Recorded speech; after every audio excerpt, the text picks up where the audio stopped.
perfect slide. You're in the big leagues when you keep the team alive. You're in the big leagues when you block a shot or two. You're in the big leagues when you're in the big league chew. Big League Chew, man-sized wads of great tasting shredded bubble gum stuffed into a giant Stay Fresh pouch.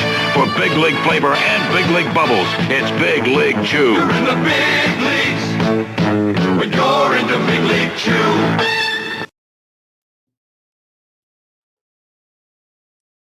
All right. Welcome back. MisFitNation. If you're a veteran, you're struggling, or feel like you're leading a path towards the darkness, stop and think about those who are around you. Think about how they truly value you, how they will miss you. You are not alone. You need to talk to someone. Someone will listen to you. If you feel like you will be a burden to someone, or you're embarrassed to talk to your inner circle, your family or friends, pick up that phone, call the hotline at 988 and take option 1. Don't make a permanent solution to a temporary problem. If you're a new listener, thanks for joining us. Please subscribe to our show on your favorite podcast apps. Don't forget to subscribe to our YouTube channel at _MisFitNation. It's _MisFitNation. Subscribe, click the bell. This will keep you up to date with our latest news, episodes, and of course, the stories of our guests. Speaking of which, our next guest co-founded one of the most awarded ad agencies on Madison Ave. Selected one of Mad Ave's 12 best by New York Ad Club. He was invited to write for Ad Week and speak at venues like the World Business Academy and the Yale Entrepreneur Institute. And for his breakthrough public service work, he was honored at the White House. So without further ado, let's welcome John Follis to the Misfit Nation. Welcome, John. How you doing? Great to have you here, and I'm glad that we're able to link in, even though we're probably about 4 inches away on the map, but we're right here next to each other here on this beautiful StreamYard. So thanks for doing this for us. Oh, my pleasure. John, if you don't mind, if you want to give a little more beef to your bio than what I just did, go as far back as you want to go and bring us to where we are today. Well, sure. I was very fortunate to have a successful career in advertising. I'm at the point now where I'm kind of doing whatever I want to do. So it's nice to be on a podcast and do some reflection and maybe even share something that might give other people some hope or inspiration, because to get to the point to achieve the things that you just described in that introduction was not easy. One thing you did not mention in that introduction was that the first advertising course that I took in college, after deciding to go into advertising as a major, I did so poorly in the class that I was told by the instructor to drop the class or he would basically flunk me. Wow. Which is not the thing you want to hear when a month after you've just decided that advertising is going to be your future career, and the first course you take, you do so poorly in it that the instructor, who is not just some flunky advertising instructor, but an actual advertising guy from New York City who is teaching the class, tells you suck. It's hard not to take that seriously. So that was the first harsh rejection I got, but there would be more to come very quickly after that, because I think it was my second job in the business, I got fired. Third job, I did okay. The fourth job, I got fired. The fifth job, I got fired. And the sixth job, I got fired. Wow. So I got fired four times in the first 8 years in the business, which is not a very auspicious start to ultimately achieve the things you just mentioned in that introduction. And I remember very clearly, Rich, after being fired that fourth time, sitting at night in my 1-bedroom New York City apartment, trying to figure out what I should do for the future of my career and whether or not I should still consider advertising as a career I should pursue. And I had talked to a number of recruiters trying to get advice about getting interviewed at different agencies. And I got to the point where even the recruiters were not that interested in talking to me. Because once you've gotten fired a couple of times, never mind 4 times, they tend to be a little bit cooler when they're talking to you, because I think they look at you as tainted property, right? And so I found myself with not a whole lot of choices. I had to get work. I was paying New York City rent. So if you remember, if you're old enough to remember this thing called the phone book, I pulled out a phone book and started looking at the advertising agencies in New York. And the next day I started with the A's and picking up the phone and cold calling the agencies in New York City. And I started at 9 o'clock in the morning and finished about 6 o'clock at night, and kept a tally of all the calls I made. And at the end of the day, I realized I had made 106 phone calls that day and managed to get myself out of that 106 phone calls, 103 rejections, which meant I got 3 meetings. And that was what seemed like the low point in my career, ended up being the turning point in my career, because about 5 years later from that point, I had my name first on the door of one of the most award-winning agencies in New York City, and was selected by the Advertising Club of New York as one of the 12 best advertising guys, as you mentioned in the intro. And it was right around that time I got a letter in the mail with a return address being the White House, which I thought was a pretty clever promotion gimmick that someone was trying to do with me, until I opened it up and saw the embossed gold lettering and realized it was an actual invitation from the First Lady, who at that time was Barbara Bush. This was when George Bush the first was president.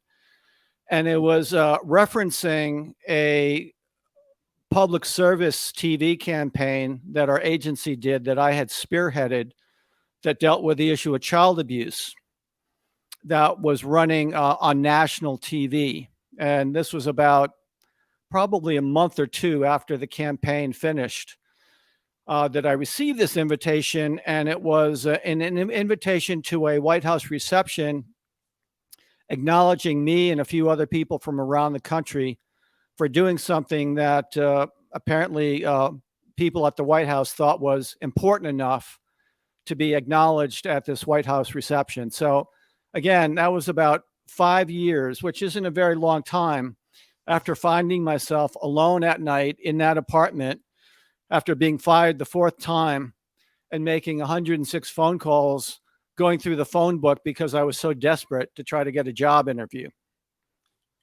Wow. And we talk about resilience on this show a lot, and how many times you get up is what you should be judged by in life. It's not how many times you fall, it's how many times you get up. You got fired 4 times in 8 years. You're paying New York rent, and if anyone doesn't understand what New York rent is, take normal rent and times it by 10 to 20 for a studio apartment, maybe even by 100, and then you might be in the ballpark for a studio apartment in New York. And that depends on where it is and what the view from it is at that point, Right. because you pay more for view. And then cold calling 106 people, 106 agencies, getting pushed away by 103, but getting three actual callbacks or a chance to get in the door, and then Right. working your tail off for 5 years after that to a higher point. And that's outstanding. That's resilience right there. Yep.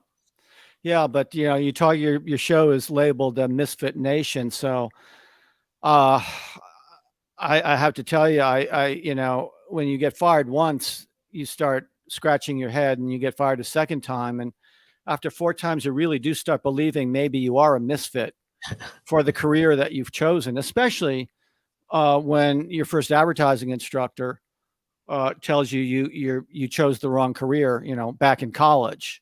So I was, I definitely qualify as someone who is probably a good fit for this podcast because I certainly did feel like a misfit for the first 7 years of my career, 8 years.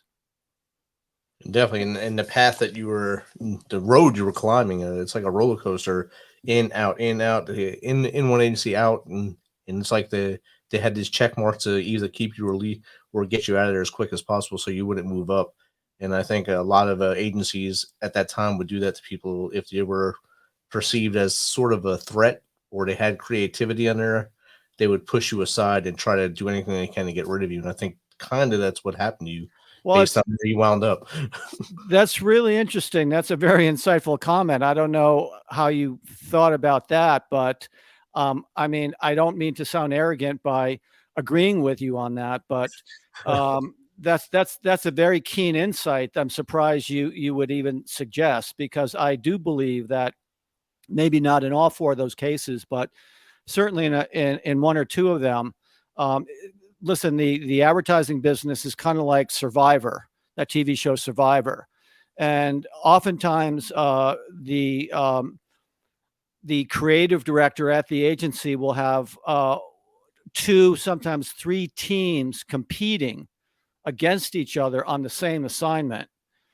And if someone could do something to get you out of the way, stabbing you in the back is not out of the question if they get a good shot at it, right? So, I did not have a skill for office politics, and you cannot survive in that environment, no matter how talented you are, if you don't also have an acumen for that political chess game that goes on in that situation. Definitely, you have to be able, in order to survive, like you said, you have to be able to play both sides of the fence, be the hard worker, and also be able to play the political game in the office. The office political game is a lot. There's a lot more knife fighting than it is at the higher level of politics, but the office political game, you can get killed or voted off the island a lot quicker. That's true. How did you? I mean, where did you get the insight to make that comment? Because your background is a military, so. Prior to that, I studied marketing right there in New York City at Berkeley School, And are you kidding me? No, and then at St. Peter's College across the river. So I kind of knew a little bit about that avenue of business, and I kind of steered away from it and went in the military. So you lived and studied in New York City? I lived in Jersey City and trained over every day. Took the PATH train over. No kidding. What year was that? What year was that? 88 to 89. And what school did you go to? Berkeley on East 43rd Street. Not familiar with that. It's right down the block from the library, the New York City Library. Okay. And you studied marketing? Yes. Interesting. Okay. So you know what New York is like. Oh, yeah. I grew up right across the river and 23 years of my life were in Jersey, so I'd go over all the time. Oh, I thought you were a Tennessee guy or a Kentucky guy. That's where I am now. Yes, I've retired here. Okay. All right. So you're a city guy, basically. Yes. Okay. It lives in the country now. Interesting. All right. Well, so you have a taste of the big city. Yes, sir. We go up all the time to visit my dad still, so we still go up there and visit and run away real quick. So with all the setbacks, we're getting fired and stuff, you had to have some intestinal fortitude, like I said earlier about resilience. Did that come from your family background, or it was just you figuring out along the way to I got to be the tougher one and keep moving forward? Yeah, I was fortunate, Rich, in that my dad was a big supporter of mine, and he was in his own business. He was in the insurance business, and either because of that or despite that, he always was my champion. So, listen, when I flunked my first advertising class and he was paying the bill for, tuition at Syracuse University, he could have said, what the F is going on? But, he knew that I was a hard worker and a dedicated, committed student. and, wasn't screwing around. So if it didn't work out in that class, I think he trusted the fact that it wasn't because I was a screw up. And he said, well, just, figure out what you want to do and try it again with, whatever. He was just always very supportive, and had always been throughout my career, and throughout all the challenges I faced during my career. And you can't put a price on that, when you have someone like a father who is can be a sounding board when you need someone to listen to you. That always definitely helps. My dad's always been like that for us, all of us in our family. He always looked at the good side of things. He knew that you'd have setbacks in life, but he always told you to find the good and look and keep leaning forward and find the light. And that's where we all kind of got our path from our dad as well. Sure. And that, I'm sure your dad helped you out along the way, and that made you what you are now. And when you got that success, did you feel like, oh, the weight's off my shoulders now, and I can yell off the top of the Empire State Building? The irony of it is that I started out, after getting fired, I started out doing smaller projects for smaller agencies, doing freelance work. So I really wasn't there long enough to be fired. You come in, you kind of you're a hired gun. It could be 2 days, 2 weeks, or 2 months, but they have you there because you're solving a problem. And if you do a good job, they keep you longer. So it's much less about the personalities than your abilities. And as a result of having some success with that, I got a call out of the blue from a very, very aggressive Manhattan born and bred business guy. His expertise was business development. He was an agency guy, but he was referred to me. He had seen some of the work that I had done, and he decided he wanted to meet me to talk about possible collaboration. And 20 minutes after meeting him for a beer, he suggested that we should start an agency together, which on one hand was kind of flattering. On the other hand, it was a little bit bizarre that I had only known this guy for 20 minutes. And he seemed convinced that we should start an agency. And we ended up doing that. The problem was I could never lower my guard with him, because very early on, he did a few things that gave me good reason not to trust him. And I was very hesitant to go into business with him. But we picked up a pretty big account that really enabled us to officially put up a mantle and officially open up as an agency. But throughout that whole partnership, I thought I was kind of out of the woods when I was no longer working in that political environment with those big agencies. But to have a business partner that you can't really totally trust, and you don't really feel has your back or your best interest in mind, kept me awake at night. So the irony was that despite all the kudos I was receiving now as having my name first on the door, this hot, new, creative, award-winning ad agency, I could never relax. I could never feel the way you asked me if I felt, that I could just feel like I had succeeded, because I always felt that there was a ticking time bomb going on in our agency, and at some point it might explode, and how would I deal with that? So it did explode at a certain point. I finally had to hire an attorney because he was breaching our contract. He didn't want to discuss it. The last thing I wanted to do was get attorneys involved. And I kept suggesting that we talk about it over a beer. But when someone doesn't want to sit down with you and talk about things like that over a beer, or feel like they have to reckon with you, I think he never thought I had the balls or the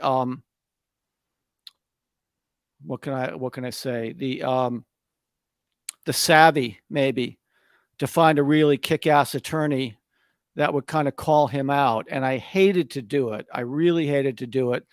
But I met with the attorney. I needed some advice. That was my initial reason to meet with the attorney, just to get some perspective, to know what was going on, because I felt he was breaching our contract, and he didn't want to do anything about it. So the attorney finally said, well, you have a choice. You can send him a letter from me, or CC to me, and tell him that he's breaching the contract, and call him out on it. And unfortunately, that ended that relationship. Well, unfortunately, or not, I should say, because like most things in life, some things don't last forever, and they run their course, and they're good for a while, and I have no regrets. It was because of that partnership that I achieved an enormous amount of success. He was an amazing new business guy, so I have absolutely no regrets of being in that partnership with him, because it was because of that we were so successful. But as I suspected early on, at some point that was going to end, and I just wish it didn't have to cost $90,000 in legal fees in 1991. Wow. Because was it 91? No, it was 93. So that $90,000 in 93 would probably be 150 right now in today's dollars. And it was unfortunate, it was unfortunate because it didn't need to be that way. But that's why they're attorneys, I guess. Definitely. And did you maintain the business after, or did you go off on your own at that point? No. I was kind of the odd man out. There was another creative director, and clearly they were a better match. It was kind of funny because one of my last conversations was with the new creative director that I ended up helping to bring in, because he was an amazingly talented guy.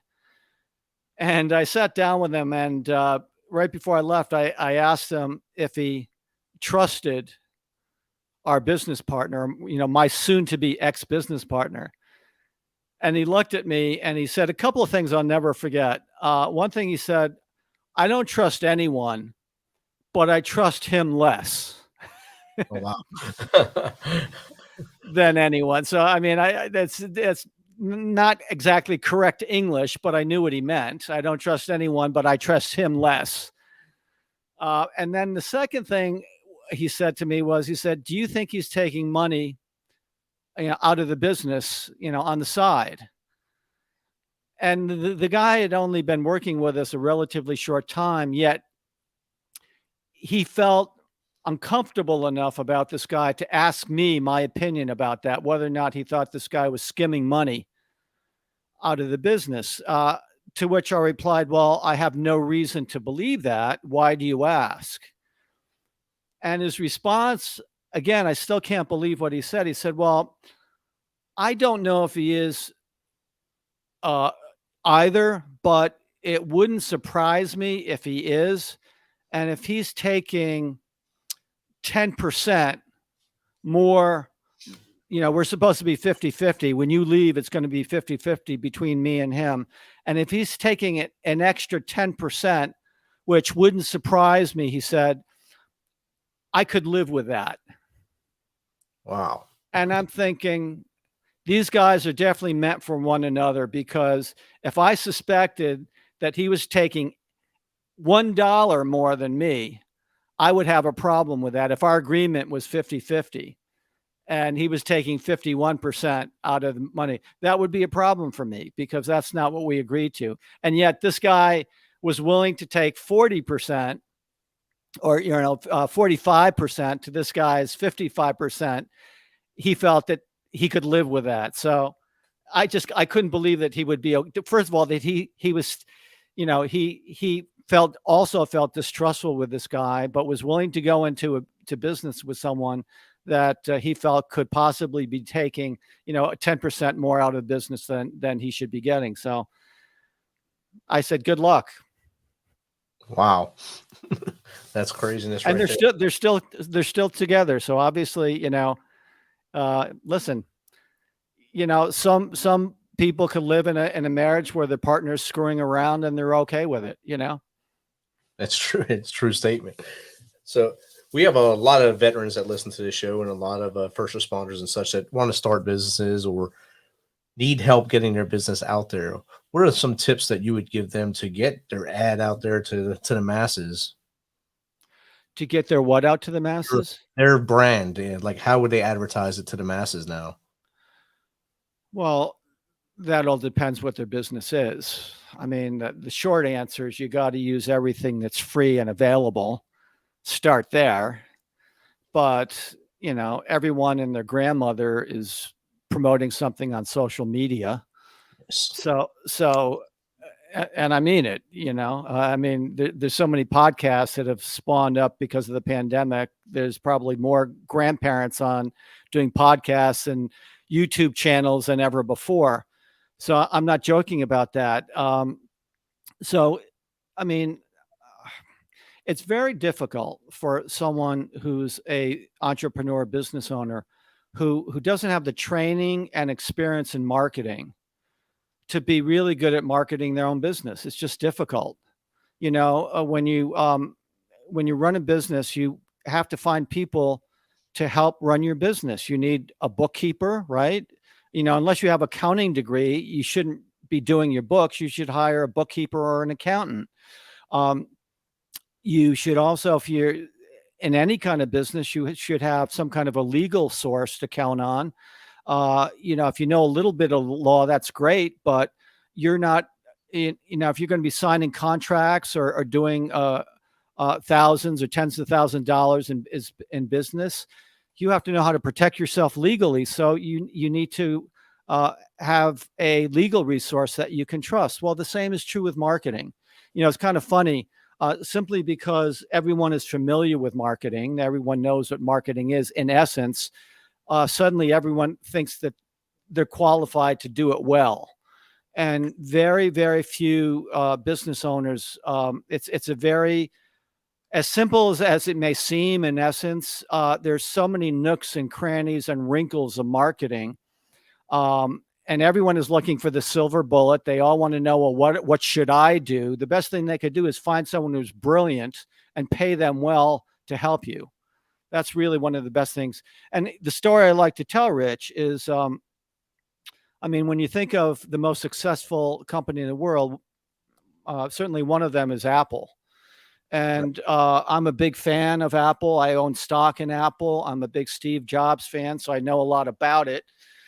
And if anyone knows anything about Steve Jobs, and even if they know a fair amount of about Steve Jobs, they may not know that as brilliant as he is as being the marketing guy behind Apple, when he started his company with Steve Wozniak and officially opened their business in 1976. He really didn't know much about marketing. And he realized that. He was smart enough when he started his business to believe that he had a product that people really wanted and something he could grow and be successful. But he also realized that he didn't have the marketing knowledge and skill and experience that was really required to grow his business. So he looked around and he found the person that he thought was the smartest marketing person to help him, and hired a guy named Regis McKenna in 1976, who was basically an advertising guy, but also did marketing consulting on the side, and hired Regis to basically create the marketing foundation for Apple. And I think they worked together for 7 or 8 years. Regis and his team were the ones that created the Apple logo and did all that foundational branding for Apple that really helped Apple become the amazing business, marketing-driven business that it is today. So I think there's no better case study than referring to Steve Jobs when he was 21 years old, right? There wasn't a lot of money. I think they had some initial investment in Apple, but it was a startup. And he just realized that if he was going to do it right, he really had to find the best marketing person and invest in them to create the foundation to build this company, because he knew that as great a product as he felt he had, he also was smart enough to know that if he didn't really do the marketing really, really well, it wouldn't matter how great his product was because no one would know about it. Definitely. And I've been around the world and see his products everywhere, every corner of the world I've been in. So I know his idea back when he was just a young guy at 21 years old to get someone else to do the work and design that for him. It worked, and the whole world knows what Apple is now, and that's a testament to that effort right there. So that's great advice right there. So I know a lot of business owners say, well, I don't have the money. And, maybe you can hire someone just for, a couple of hours. I mean, one of the things that I started that I want to mention for your listeners out there, you said, I'm impressed by the fact that you've been podcasting since 2010, right?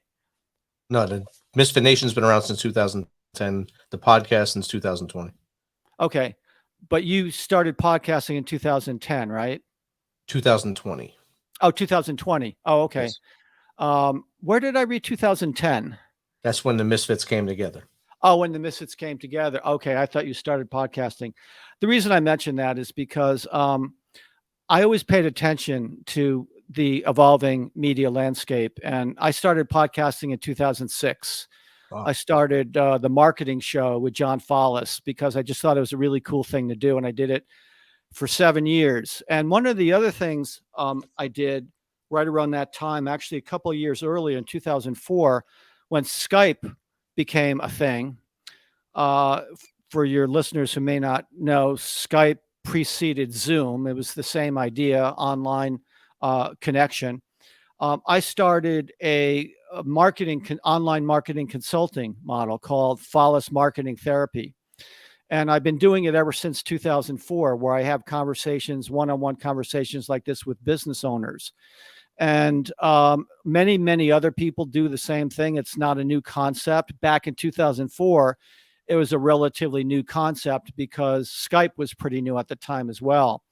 But I did it because I just felt there were so many business owners, new business owners and entrepreneurs, and even people who have been in business for a number of years who really desperately needed some marketing help. And I wanted to be able to offer that to them.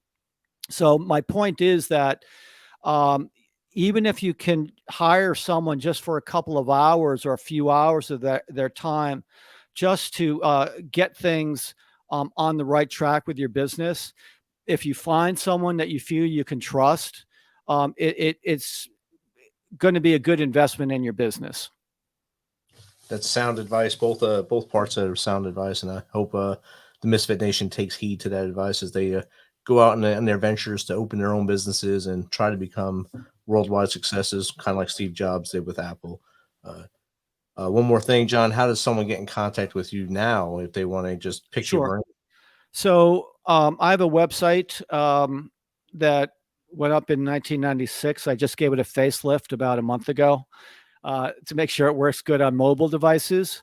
And on that website, you can see all the information about the marketing therapy consulting program that I just mentioned.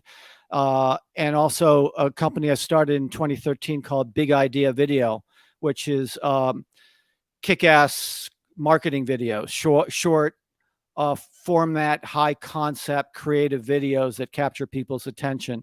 And the website is Follis, my last name, Follis Inc., INC.com. So if they go to Follis, which is FOLLIS, as in Sam, INC, follisinc.com, that's where they could see all that information.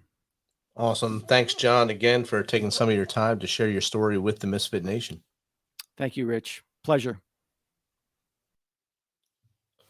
All right. Thanks for checking us out and being a part of the Misfit Nation. Don't forget to visit our website at themisfitnation.com to catch up on all our episodes and also get some of that Misfit Nation gear I know you want.